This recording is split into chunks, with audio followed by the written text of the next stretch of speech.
Well, good evening. Welcome everybody to the CIBPA Speaks. I've selected to hold this speak at the Columbus Center. Columbus Center is the hub of our community here in Toronto.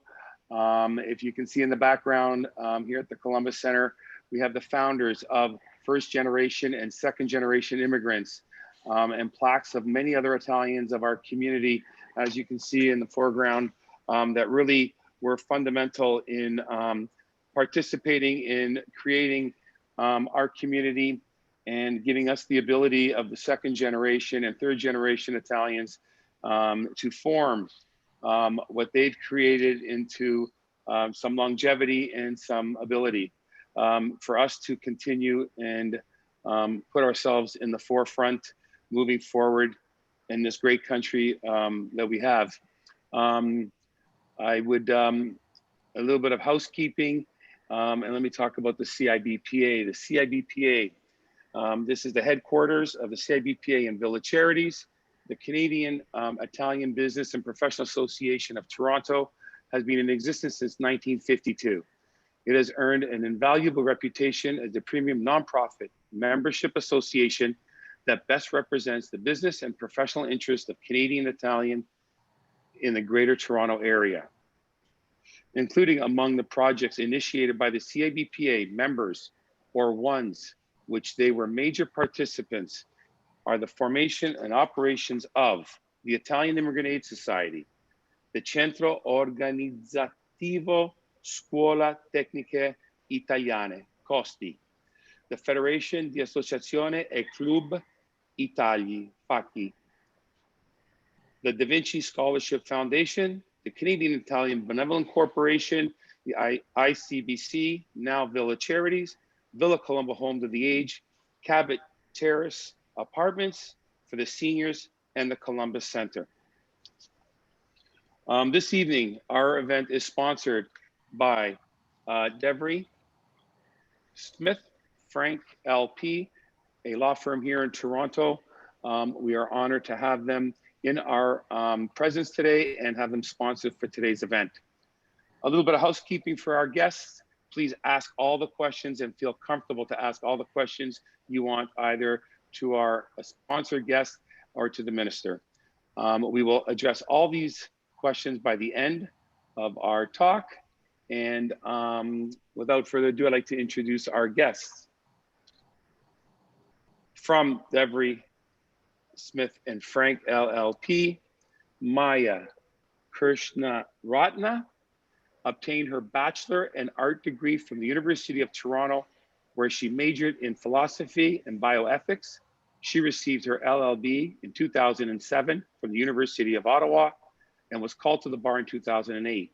She began her practice of law at the prominent boutique defense firm in Hamilton and joined Devry Smith Frank LLP in 2009, where she is a partner. For the first 10 years, Maya was largely practiced civil litigation with a focus on civil defense work. This extensive experience has offered Maya the ability to act adeptly, institutional and individual clients alike, think on her feet, and advise creative and compelling arguments in representing clients. She prides herself on strong community skills, astute attention to detail, and a sense of trust she builds with her clients. Maya's professional legal career began in insurance defense law, litigation, where she worked with large corporations and individuals obtaining successful outcomes in an efficient and judicious manner. Maya, welcome. And it's an honor to have you here today with us. Thank you. Please give us a little bit of a history or a little bit of description of your law firm. Sure. Thank you, John, and to the CIBPA for having me. And thank you for tuning into this evening to our guests attending by Zoom tonight. Devry Smith Frank is honored to be hosting and sponsoring this exciting event. By way of brief introduction, DSF, or Devry Smith Frank, is a firm I've been working at now for almost 11 years, and I'm honored to work there. We have our roots in the Toronto neighborhood, Don Mills, but we also have offices in Barrie and Whitby. We're also a full service law firm. So some of the areas we practice are corporate law, commercial litigation, employment law, and of course, immigration law, among many of our other practice areas. We serve a wide range of clients from individuals to companies alike. And while we're based in Ontario, a large part of our clientele, particularly in our immigration practice, comes from all across Canada and in fact, all around the world. We service our immigration clients in successful entries to Canada and to the United States. I can tell you that practicing immigration law in the COVID-19 climate has been interesting and challenging, and I'm really excited and honored to have been invited by the CIBPA to interview our very own Minister of Immigration, Refugees and Citizenship. So thank you. Very good. Well, without further ado, I'm going to introduce the Honorable Marco Mendicino. He's a family man. At the center of his life are his wife, Diane, and their two daughters, Michaela and Gemma. Minister Mendicino recently appointed as the Minister of Immigration, Refuge and Citizenship by the Prime Minister. In this new role, he will be working with his parliamentary colleagues to advise smart immigration policy that contribute to economic growth, reunite families, live up to Canada's responsibility to the most vulnerable, and lift up the communities. In 2018, he was appointed as Parliamentary Secretary of the Ministry of Infrastructure and Communities, where he represented the minister in getting innovative green infrastructure built from coast to coast. In early 2017, was appointed the Parliamentary Secretary to the Minister of Justice and Attorney General of Canada, where he helped to advise important government priorities such as criminal justice reform, reconciliation of indigenous people, and restorative justice. He also worked as Law Society of Upper Canada and served as the president of the Association of Justice Council for 2 terms. Most recently, Minister Mendicino co-ran a law firm that helped organizations enforce professional standard and resolve workplace conflicts. Minister Mendicino cares deeply about his community. He has sat on numerous boards and is involved in the John Wallace Child Care Center, John Wallace Public School, North Toronto Soccer Club, Costi Immigration Services, and Toronto Symphony Volunteer Committee, and the Heart and Stroke of Canada. Without further ado, Honorable Minister Marco Mendicino, welcome to tonight's CIBPA Speaks. Grazie, John. Buonasera a tutti. Good evening, everyone. That was a very gracious and perhaps somewhat lengthy introduction, but the most important role that I have relished as a family man is being that soccer dad on the weekends, coaching from the sidelines, not in any official capacity, but certainly consistent with our heritage. And on that point, I'll just say, John, that it is a special honor to be having this discussion with you tonight while you are at Columbus Center, a community center that has not only a great meaning for our community, but on a very personal level. I spent many weekends on the Villa campus there. Both of my grandparents, my grandmother spent their last days at Villa Colombo. And as kids, we would make our way around, and including at the Columbus Center. My sisters went to the Centra Scola there. My father worked for Costi and volunteered on the board of directors. Both really important partners to CIBPA. So this is a personal thing for me, being able to have this relationship with you. And I really want to thank you, John, for your leadership. Also, Maya, I'm looking forward to our conversation. But I also want to take a moment to thank the other members of the board, Michael, Adriano, Leandra, Liana, Sandro, Lucia, Sabrina, Laura, and past presidents who I know, Nino, Eddie, Mario. I mean, the whole group. There's a real lineage of community leadership within the Italian, Canadian professional community. And as somebody who is a parliamentarian, it gives me great pride to be among you and to continue to carry that heritage forward as part of the Canadian narrative. Look, this has been a year like no other. And suffice to say that when I was sworn in a little less than a year ago, it will be a year on November 20th, I knew coming into the portfolio of immigration, refugees, and citizenship that this was a significant portfolio, one that would have a great meaning, but no one could have predicted COVID-19 and the impact that it has had on not only government, but I'm sure in your businesses and in every facet of life. And I think each and every one of us, looking back over the course of the last several months, has found ways to overcome the challenges of social distancing and being apart. And certainly, we are finding new ways to stay connected, like tonight. And that is true in government as well. We are adapting, and we are evolving, and we are leveraging technology. And I'm going to come to that in the Q&A session. But I will say that right from the earliest days of when COVID-19 hit, my department at Immigration was directly implicated in taking some decisions, some tough but necessary decisions at the border.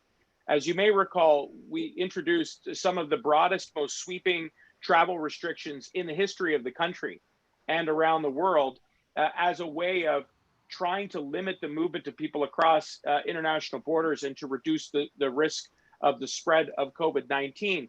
But notwithstanding those restrictions, immigration has still proven to be a lifeline to our economy, and not just to our economy by bringing people in to do those jobs which are traditionally hard to fill within the Canadian domestic workforce, but they are delivering for Canadians. And by that, I mean, we're getting the additional support from temporary workers through in the healthcare sector.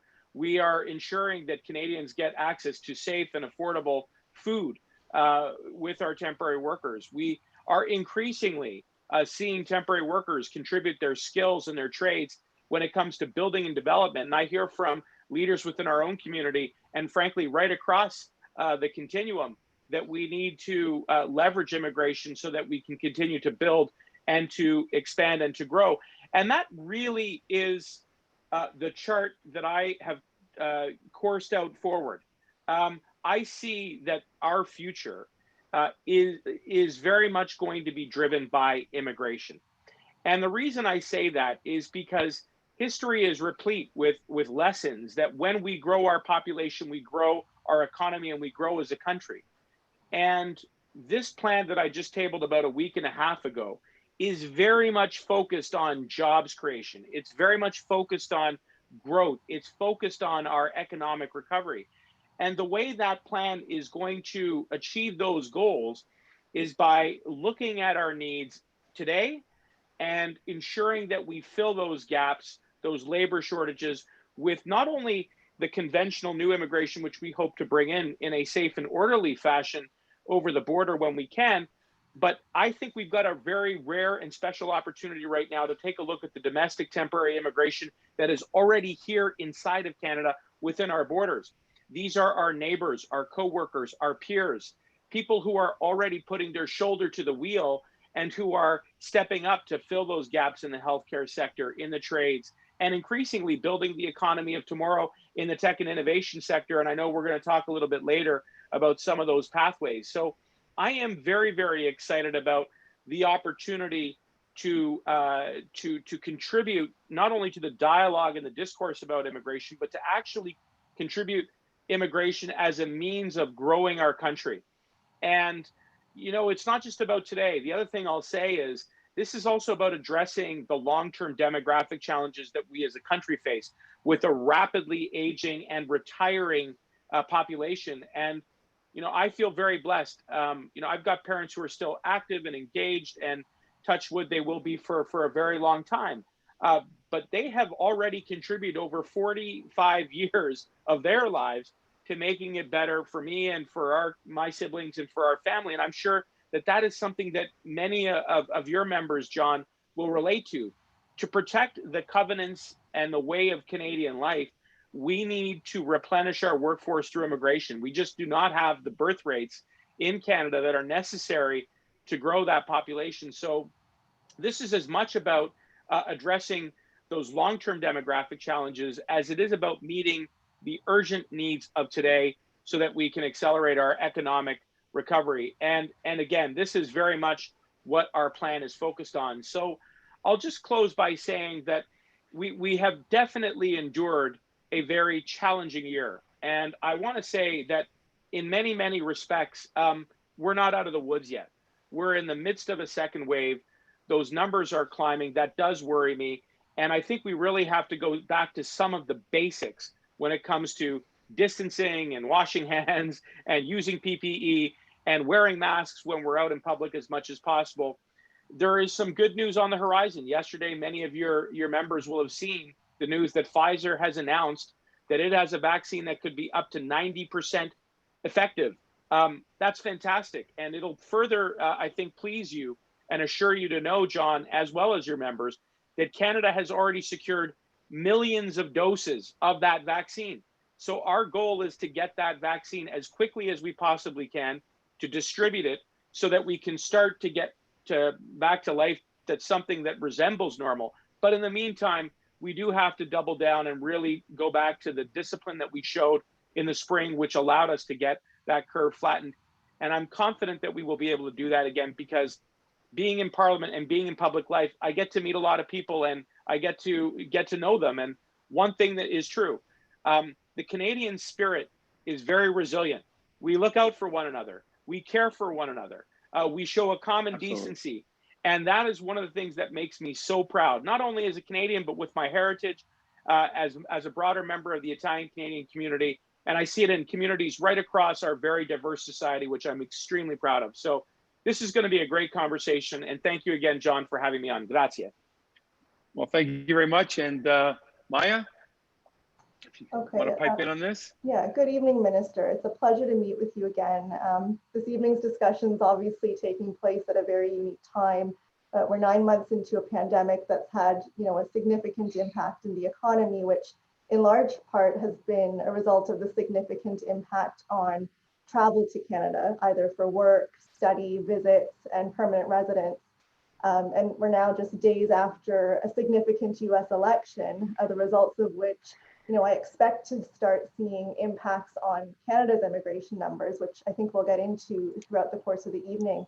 But I think it's safe to say that when you stepped into this role, like just less than a year ago, you weren't quite sure what you were getting into. But I, commend you on your ability to navigate this crazy world you've been thrown into, and we're all happy to have you here today to talk about some of what you've seen and what you have plans for. I think tonight provides us with a great opportunity for you to comment on how immigration will continue to be one of those keys to Canada's economic recovery. And I say continue to be because, under Prime Minister Justin Trudeau's government, we've seen the implementation and innovation of several pro-immigration policies over the last several years as a means of driving economic growth in Canada. This evening, we'd love to hear from you in more detail, and you've touched on some of the major points in your opening as we move through the next stages of the pandemic and into the new year. I think before we get started, though, it's useful to set the stage for tonight's questions and look broadly at what immigration means. A lot of us tuning in tonight are not constantly thinking about immigration, work permits and study permits and permanent residence. So, just to set the stage, when we talk about immigration, we mean on one hand, temporary entries like coming into work, fill labor shortages and gaps, study permits to international students and tourism. On the other hand, immigration encompasses permanent residence, that pathway to citizenship. And that in itself encompasses a whole lot of things like our rich economic permanent residence programs for skilled workers and family sponsorships. I will focus most of our questions on the economic piece, but we'll tie things together at the end with a few questions on that family unity, family reunification part of our, foundation of our immigration policies. But Minister, maybe to kick off the discussion, you've touched on most of these things, but that concept of immigration as a key economic driver and permanent residence in particular. You've touched on low birth rates, retiring population. Perhaps you can comment a little bit more on how we rely on outside talent or global talent to not take away jobs from Canadians, but where they fill gaps and how that's played out in the last few years and where you may see that going. Generally, when we're not talking about COVID, but where that fits into our immigration policy generally. Yeah, great way to set the stage for what's going to be a fascinating discussion, I hope. And I'm going to come to some of the innovative pathways that we've created to meet the temporary needs of some of the most important sectors in our economy around innovation technology very shortly. But let's take a step back and just pause to underline why it is that immigration has been such an essential role player in our economy. This country is built on immigration. From our earliest days, we have always looked abroad to attract the best and the brightest to help us populate this wonderful, expansive country that we have.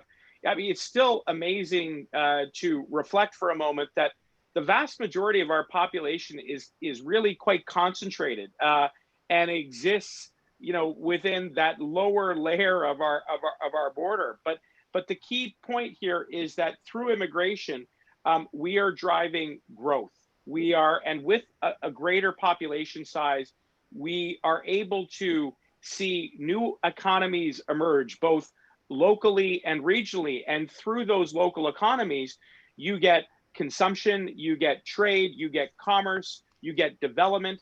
And that is how you make the wheels of an economy turn. So, I mean, these are basic concepts, but we can't just gloss over them, because we know that in this day and age that there are those who still think, regrettably, and deploy the negative stereotypes that immigrants are here to take your job. They're actually not. They're here to create jobs. And I think the proof is in the pudding. When you look at the statistics, 1 in 3 business owners is an immigrant. In turn, they employ over 250,000 Canadians. There are over 600,000 self-employed immigrants who have their own businesses. All of this is a net contributor to our growth. And so, by extension, we should continue to look at immigration as a way of continuing to grow. In addition to that, there are some parts of our economy that are very, very difficult to recruit for. And, I touched on them in my remarks. It includes the healthcare sector, where we need reinforcements. It also includes some other areas like the building and the trades. But in addition to the permanent pathways that we've created, we've also listened very carefully to businesses in the innovation and tech sectors, and they've asked us to create some of the faster routes to come to Canada, and that includes the global skills strategy as well as the global talent stream. And in the simplest of terms, what these two programs do is they provide a rapid pathway for people who are highly skilled and who have a job offer from a well-established business in Canada. And we can turn around that paper, those visas, in normal times at least, very quickly, and see them come in and hit the ground running. The global skills strategy has been around now for a number of years. We have seen over 40,000 high-skilled workers, largely in the tech and innovation sector, but in some other sectors as well, including in engineering and research and development, and they are here. So the dialogue, the conversation that I want to have with you, Maya, and with others is this not now the time to invite those highly skilled workers who are here on a temporary status to stay, to become Canadian? Because by doing so, I think we'll accelerate our recovery and also address the long-term challenges. And I think that's a big part of what we're going to be advancing in our plan going forward. Thank you. And I will touch on some of those categories that you've mentioned in a few of my later questions. But moving to, the fact that the pandemic has been a major impediment to international travel and has therefore had a drastic impact on industries that thrive on tourism. Travel restrictions have placed an effective travel ban on anything that's considered a recreational or for fun, that so-called non-essential travel concept. What kind of travel have we continued to allow over the last few months, and why? And maybe touch on, the work permit exemptions you've created and the student exemptions that have been created and carved out from the travel ban. Yeah, I'm happy to talk about the exemptions, but first let me come back to why it is that we put in place the travel restrictions and why we still need them. I mean, make no mistake. I mean, this was a very significant, important decision. I don't think in the history of our country have we ever taken such drastic measures to restrict travel to Canada. And certainly it runs contrary to our reputation as being a country that is open and inclusive. And I will say that, you know, the decision to impose travel restrictions at the border was one that was informed by the best advice that we got from our public healthcare experts. It was one that was taken in close collaboration with our provincial and territorial partners, and as well one that we, you know, consulted and negotiated extensively with our neighbors south of the border, with whom we share the longest unguarded border in the world. And so the non-essential travel ban, which we have negotiated with the United States, which remains in place, which gets rolled over, essentially stops all but the most essential travel. Now, over time, we have introduced new pathways to reunite families, to allow people to come to Canada for compassionate reasons in urgent circumstances. And yes, we've also, as you mentioned, Maya, revived a pathway for international students to come back to Canada to take an education here. I'm going to unpack a little all three of those categories. Look, family reunification is so important to me, as it is to, I'm sure, you and many of your members. It is precisely because it is a difficult time that we want to see loved ones be able to be together, to get over it. So we initially introduced a family exemption for immediate family members. And then at the beginning of October, we broadened the definition to allow for parents and non-dependent children and siblings. And by doing that, we were able to create a pathway that was incremental and thoughtful and responsible. The same holds true for those who are seeking to come to Canada in urgent circumstances for compassionate reasons. So people who are looking to come to Canada to be with their loved ones at the end of life, or for a funeral, or to help take care of somebody who is chronically ill. Our colleagues at Health Canada are primarily responsible for administering that exemption, and they work very closely with the provincial and municipal public health care authorities to ensure that where there's a request from the usual 14-day mandatory isolation period, that it's done extremely, extremely carefully. And then finally, with regards to international students, you know, we collaborated intensively with all of the provinces, as well as the schools themselves. Here we're talking about universities and colleges. I will tell you, for those that don't know, the International Student Program contributes over $21 billion every year to our economy. I'll say that again, $21 billion. It is our fourth largest export. And we understand that in this era, that it is imperative that we are innovative. And so for the first 7-8 months of the pandemic, we didn't have any international students coming in unless they'd had a visa that was issued before March, before we had to impose the travel restrictions. But what we did was we created opportunities to allow them to start or continue their studies online, and that helped.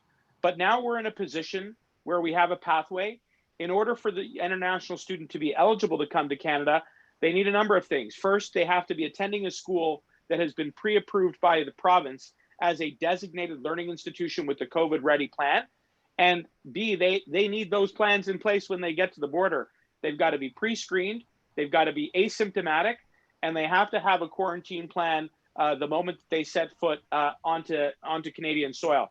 So a lot of rigor, a lot of due diligence, and together, when you look at this package, it shows that we can continue with safe and orderly immigration. And that is over and above the temporary worker program, where we need people to come to Canada to help meet our food security needs. So that's a high-level overview of how we're keeping immigration going and how we've created some exemptions in the meantime.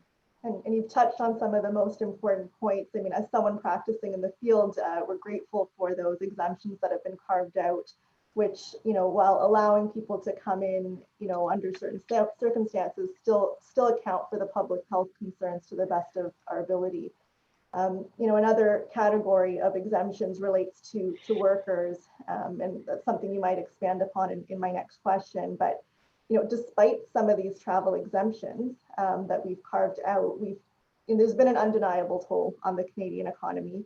Some businesses that rely on foreign workers to come in, whether it be the laborer in the agricultural sector or the highly specialized skilled person in the tech industry, we've seen a reduction in people coming in, and it's partly because of unavailability of flight options or reduced willingness to travel in these times. But something I can speak to in my practice that we've seen is, the slower processing of applications overall, including that wonderful GTS program you've talked about, the Global Talent Stream, which in normal times has had, wildly quick processing times for good reason.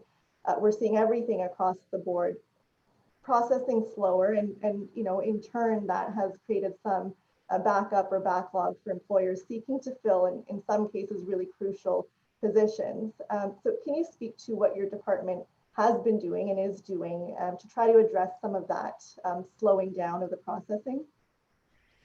Yeah, thank you for asking. And as I said at the outset, there's no doubt that COVID-19 has significantly disrupted our business. And I'll be the first to say, as I've said publicly before, that our immigration system is in need of modernization. And one of the things that this crisis has done is presented us with an opportunity to accelerate that process. And so what we have done from the beginning of the pandemic until today, and what we are continuing to do going forward, is evolving. We're adapting. We are finding ways to add the resources where we need them, but we're also transforming the way that we do our business. And that means taking some of these processes, which have been traditionally paper-based, and making them virtual and digital. And I'll give you a couple of examples, which I think you as a practitioner will be able to relate to. But in simple terms, Maya, the citizenship application process is one that prior to COVID-19 was all paper-based. Like, you could not apply online. I mean, it was reviewed hard copy, and if there was anything missing, the department would mail it back. The process. We are now moving that entire line of business online. We are doing citizenship ceremonies. We used to do them all in person.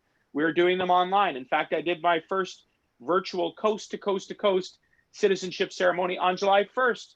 And it was it was quite something. I mean, it's one of the most special functions I get to exercise as minister, is welcoming people to the family of Canadian citizenship. But in addition to that, we're also going to move our citizenship testing online. And that's something that I hope to be unpacking with more detail in the next few weeks.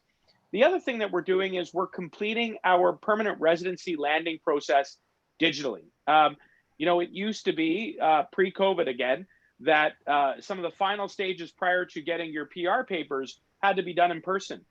Now, when you get your papers approved, as long as you've met with us at some point in the process, we're concluding that digitally, which means that we are drastically reducing the amount of time that it takes to get people across the line and landed. That's going to help us make up for the lost time over the first 7 or 8 months of the pandemic. And I think that we can scale up digitization right across our business. My vision is that in the 21st century, we have an immigration that is as digital and as touchless and as efficient as possible. One that is truly competitive and that gets people into the country so that they can hit the ground running, whether they are coming permanently or whether they are coming as visitors or students or for some other purpose. And that is what I am driving as minister. So those are some great pieces to hear, and I can attest to some of the, the updating and the going electronic to have really been a helpful thing when you're helping clients through this process. That's great news to hear about the citizenship applications transitioning to an electronic format. My next question is a counterpart to some of the impediments we've had to bringing workers here during the pandemic. As we noted, under Prime Minister Trudeau's government, we've seen an increase in the targets we've laid out for permanent residents. Over the last several years, the government laid out specific numbers, which were ambitious numbers, but expectations as to how many permanent residents we would see come to Canada, between 2017 and through into 2020. But even with the travel exemptions we've talked about, we've seen that we've accepted far fewer foreign nationals as permanent residents this year. And I think in turn that's allowed us to see that unfortunate reduction of entry of those highly skilled workers that we rely on to really bolster our labor force. Can you maybe comment on what those targets were and how the impact of the pandemic has shifted those numbers as we stand today? For sure. And I'll say coming into 2020 in March, because last year, 2019 was an election year, typically we file our plans in November. This is a year in which we filed 2 immigration plans. In March 2020, the plan was that we would welcome 341,000 new permanent residents. It will come as no shock to you, or I think to the Canadian public, that we are not going to hit that target this year. By my current estimate, we will hit roughly half of that target. So somewhere between 175 and 185,000, maybe a little bit higher, maybe a little bit lower, but that is the general range that we're looking at. People understand why. With travel restrictions, with COVID-19 disruption, the reality is that it has put such a pressure and a pause that we have definitely seen that impact. Now, I think coming out of this year, we have the opportunity to make up for that lost time. And that is what you see laid out in the 2021 plan, which I'm very excited about, which does look to take essentially the losses or the shortfall from 2019, and it amortizes it over a 3-year period. And so that accounts for hoping to welcome 401, 411, and 421,000 new immigrants over the course of the next 3 years.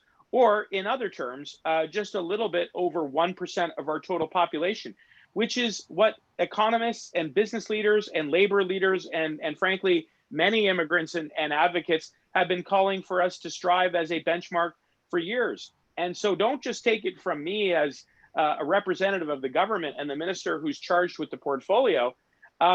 Listen to our fellow Canadians, people who have studied this issue for a very long time.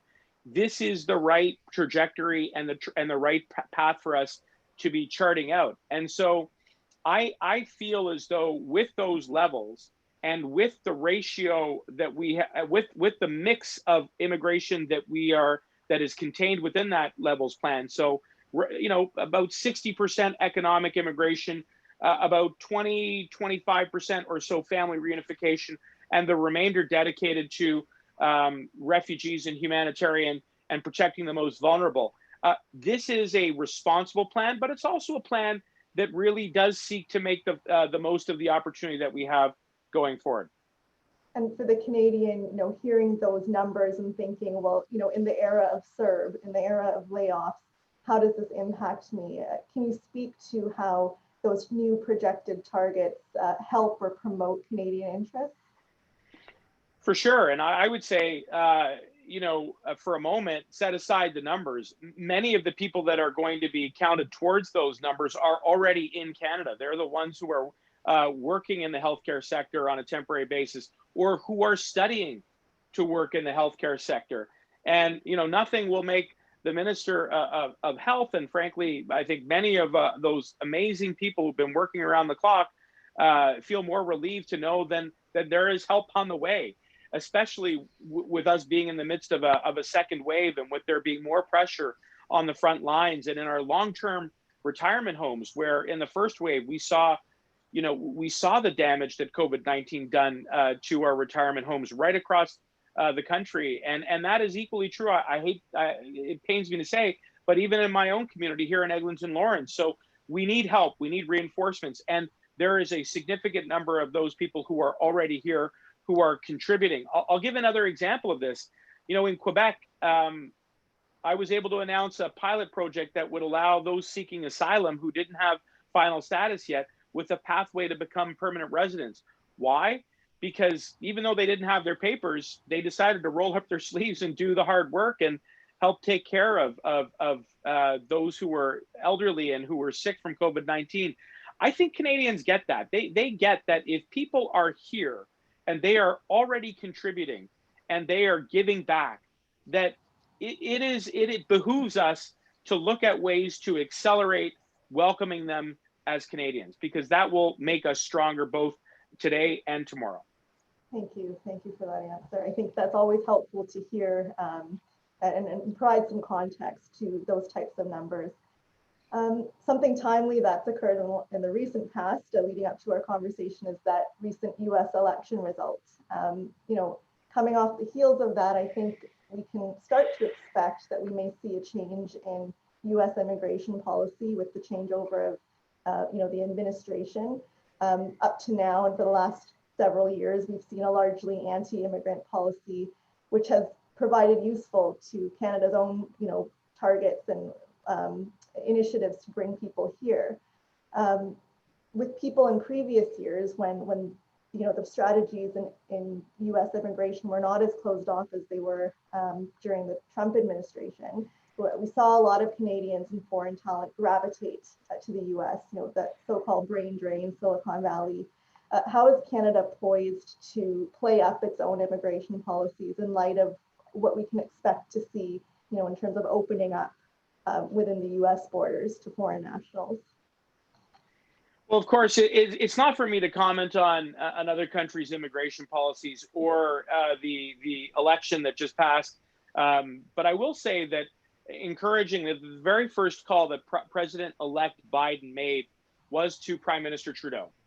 And what I think that signals is the uniqueness of the relationship between Canada and the United States, and how important it is, not only to our economy, but to our people-to-people ties. And I'm looking forward to learning more about what the next administration's policies will be with regards to immigration.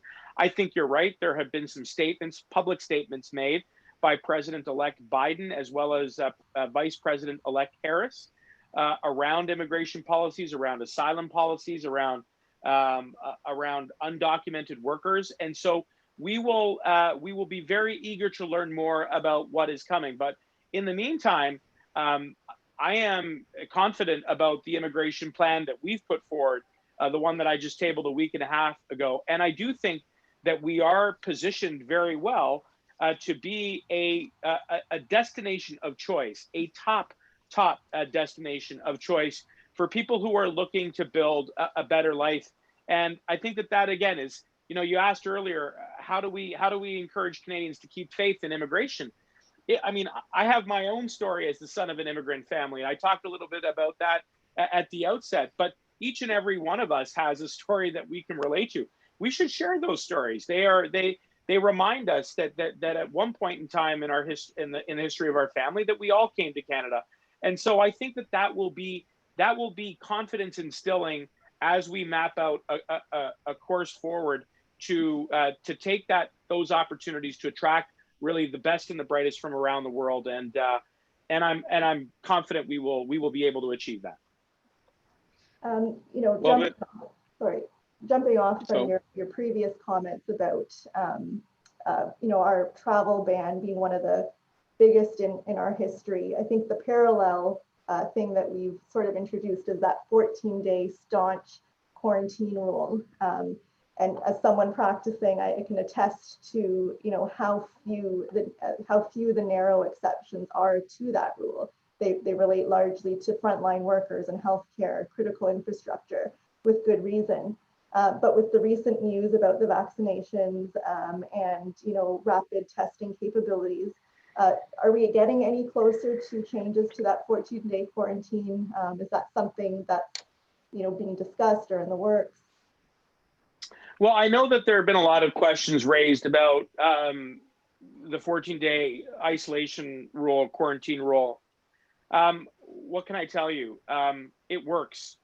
It is one of the most effective bulwarks against the spread of the virus. At the same time, I know that there are those who are encouraging the government to look at different options. And yes, the vaccine is encouraging, but it won't help anybody today. We don't have it yet. And so we do have to go back to the advice that we get from both our Public Health Agency of Canada experts, as well as the local and provincial authorities. And look, you saw tonight that in my hometown in Toronto, Mayor Tory and Dr. Davila announced additional restrictions. They don't want to be announcing those restrictions. We don't relish having to go out every day and to ask Canadians to remain vigilant and to remain faithful to these protocols. But I assure you that it is done with the best of intentions in mind. And that's why the other supports that we put into place as a federal government, and I'll just take a moment to say with great pride that I think 97 or 98 cents of every single dollar that has been put into Canadian pocketbooks throughout the pandemic has come from your federal government. I mean, yes, we're working very closely with all of our provincial partners, including, I'll say proudly, here in Ontario. But the federal government really has stepped up with support through CERB, with the wage subsidy, with the many supports for businesses, whether it's through the business account loan or through the refreshed rent relief program, which is coming out. I want to see all those mom and pop shops that are there around the corner from where I live survive, and I do my part to try and shop local. I mean, it's very important that we all support those local businesses. So look, we will continue to follow the advice of our experts on this, and yes, hope with as much optimism as we can that we get a vaccine that is as effective as we heard yesterday, so that we can start to revisit some of these health protocols. Thank you. Very good. John, I think John has a few comments to add at the end and also take some questions. So I'll just close my questions by saying, as a practitioner in the immigration field, thank you to you and your department for working through all of this ever-changing, quickly changing, unpredictable stuff. We really appreciate, as practitioners in the field, your quick response and development of temporary policies and a lot of the things you've touched on tonight that have really made it easier and more streamlined for people coming into Canada, while still being mindful of our health concerns. So thank you very much. Thank you, Maya. Thank you, Maya. Minister, Council of Foreign Relations let out a statement. The Canadian public has held favorable views of immigration for decades. In a 2020 poll, only about 1/3 of Canadians felt immigration levels were too high. Canadians generally view both immigrants and their countries' immigration systems more positively than their counterparts in the United States. This is due part to the Canadian government's effort to promote and embrace the policy of multiculturalism and make diversity part of the national identity. So, Minister, we have a couple other questions from some board members, but I really, congratulate the government on the effort. This is really something that is not in the playbook. I don't think anybody signed up for it. I don't think there's anything worse these days than being a politician, maybe being somebody in the hospitality business. But being on with my ears to the ground and with my personal business, we'd like to thank the government for their efforts on keeping us alive. And let's hope that the announcement of this vaccine really helps the situation. But, keep rolling up those sleeves and keep the boots on. And thank you very much. There's one question from one of our members. I don't know if it's directly related to this immigration, but the internment of Italian Canadians during World War II has been a prominent issue for many members of the Italo-Canadian community. It is our understanding that the Prime Minister was in the process of making an official apology in the House of Commons. Unfortunately, with COVID-19, the scheduling of this event had to be changed. Can you please provide any update on this commitment? Yeah, thank you, John. And I'll just say how much I appreciate the question and how important it is to me personally, and I'm sure to many members of the community, some of whom may have had relatives or knew someone with relatives who were interned. And this is an issue that we have been advocating as a caucus for some time. Not just me, but I'll highlight a few of my colleagues, MPs Judy Scrow, Francesco Sorbera, Filomeno Tassi, my colleague and my good friend, the Attorney General and Minister of Justice, David Lettieri, Angelo Iacchino. I mean, the advocacy to bring to the Prime Minister a request for an official apology has been sustained. The Prime Minister made the commitment to articulate an official apology from the floor of the House of Commons. I think in a world without COVID, we would have already had it. And that was certainly the intent of the government, to the best of my knowledge. I will say we are continuing to try and, I think, finalize a date. And I hope that we will have an update for you very shortly. But rest assured that this is something that is very important. I mean, having done some research on this and looking at the stories, and not just around the details of the internment and how difficult it was to be scooped up and to be detained arbitrarily without any probable cause by virtue of essentially an order in council that was passed overnight and without any real, without any due process, without any fairness. Was devastating. It was devastating to the internees. It was devastating to the families who suffered the losses for generations after. So it is profoundly important that I think that we procure an official apology from the government, from the Prime Minister, and I just assure you all that we are working very hard to see that day. And yeah, unfortunately, it will probably have to be in a little bit of a different environment, given that we're in a COVID, but we are working through all those details, and I'll have more to say, and I'm sure my colleagues will as well. Well, this comes to the end of our CIBPA Speaks. Maya, DeVry, Smith, and Frank, LAP, thank you very much for your sponsorship and for hosting this event this evening. Maya, it was a very interesting discussion.